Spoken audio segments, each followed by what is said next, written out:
Humina bilang low pressure area ang dating bagyong Kaloy. Namata niya ng Pag-asa mahigit 400 kilometro silangan ng Katarman, Northern Samar.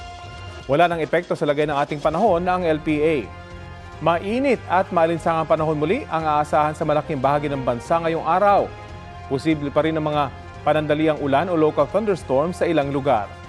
Base sa rainfall forecast ng Metro Weather, may tsansa ng light to moderate rain sa mga susunod na oras sa ilang bahagi ng Northern at Central Luzon, Palawan, Visayas at Mindanao. Posible ang heavy rains na maaaring magdulot ng baha o landslide.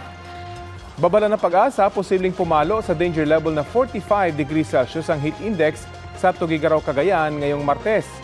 44 degrees Celsius naman sa Itiaga, Isabela, Kasiguran, Aurora, Kamiling, Tarlac, San Jose Occidental, Mindoro, Cuyo, Palawan at sa Borongan, Eastern Samar. 43 degrees Celsius sa Dagupan, Pangasinan at sa 8 pang lugar. 42 degrees Celsius ang posibleng heat index ngayong araw sa Pasay City at sa 12 pang lugar.